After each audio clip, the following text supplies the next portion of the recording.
Hey everybody, this is Robin from Nest Soapery, and thank you so much for joining me here on my channel. As many of you know, I'm rebooting a whole bunch of my soaps from 2021 in the style of 2022, and today I want to show you my white tea and bergamot soap. It came out so pretty, and I can't wait for you guys to see how I made it and try it for yourselves. So let's get started. For today's colorants, we're using titanium dioxide for white, and this blue portion is going to be a mixture of peacock from Mad Micas and titanium dioxide to lighten it up a little bit. Later on, we will be also using some Lala from Mad Micas to create a yellowish gold pencil line.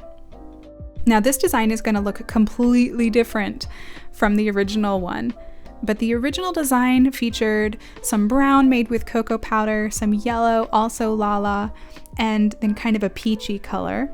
And originally it was supposed to be a pretty complex design, but this fragrance oil thickens up like nobody's business.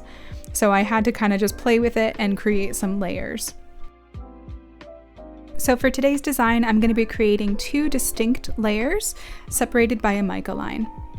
First, I'm pouring off about 30% of the batter. I'm going to be using the blue colorant for this portion of the batter. And I'm going to be mixing the coloring in first and then mixing in my fragrance oil, because I know as soon as I add this fragrance oil, it's going to start to thicken up pretty quickly. With my mold at the ready, I am ready to put in my fragrance oil. So I'm going to leave this at real time so you can see how quickly it really does accelerate this soap batter.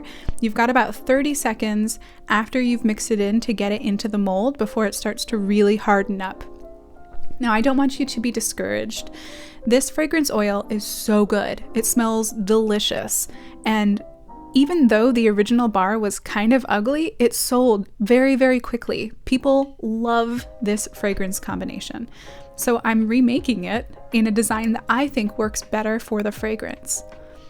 I think that this is an approach that most of us should take when it comes to fragrance oils. You know, you're not excluded from using a certain oil just because it accelerates.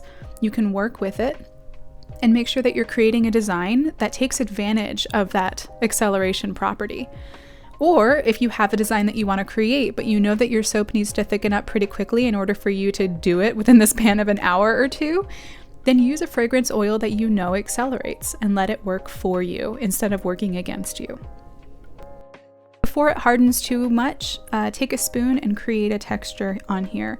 You can see in the soap batter that it's kind of grainy and not super smooth. That's totally fine. It's not going to show up in the finished soap design, so don't freak out. Just create some texture so that when you put on that mica line, it gets caught in all of those grooves and creates a really interesting design. Now let's take a minute and talk about mica lines. In this design, I'm going to be using Lala from Mad Micas, and I'm going to be creating a mica line in between the blue and the white. Now, you really have to walk a fine line, pun intended, haha, when you're doing mica lines. If you don't put enough mica, it won't be distinct enough to see in the finished bar.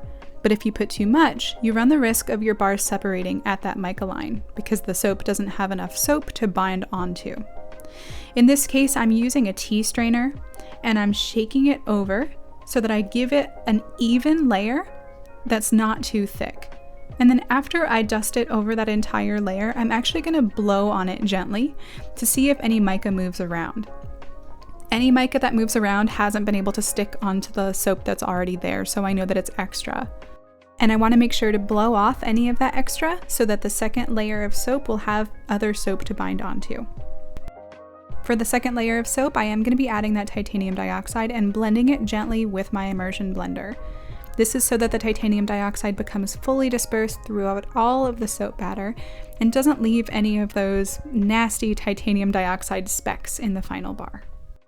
Again, I'm adding my fragrance oil just before I add it to the mold, and then I'm going to pour as quickly as possible, allowing it to get into each of those little crevices that I've created in the blue batter. And now it's time for us to consider top texture. So from texturing the blue layer, I know that if I do anything dramatic, it's going to look kind of grainy. So instead, I've chosen to use this tool here, and I'm creating parallel lines all the way down the length of the mold.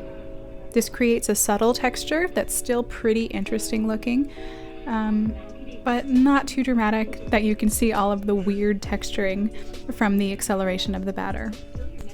Using tools in this way is a really exciting way to create interesting textures, and you can really do it with just about anything that is soap safe. So sometimes if I want to create circles that are interlocking, I'll use a piping tip, but I'll use the side of the tip that doesn't extrude the soap batter or buttercream or whatever you're piping. So you're just creating a circle. You can also use the end of a star tip to create an interesting little peaked design. And then you can just really get creative. Like if you have cookie cutters that are a certain shape that you want to put on top, you can do that as well. After 24 hours, the soap is ready to be unmolded and cut into its individual bars. And this one came out so pretty, you guys. It's so simple, so simple. 2 layers and a mica line in between, but I love it so much. This design it's kind of what speaks to my soul when it comes to soap. I love following soap makers that create really minimal and clean looking designs. And so when I can come up with something that I feel expresses myself and then also is clean and minimal, it's kind of like the sweet spot for soap making when it comes to my own soap making style. If you'd like to pick up one of these bars, you can do so in March when I release all of my 2022 reboots. I hope that you liked today's video. If you did, please like it and subscribe to my channel so you can see all of my upcoming videos. And I'll see you guys in the next one. Until then, be well.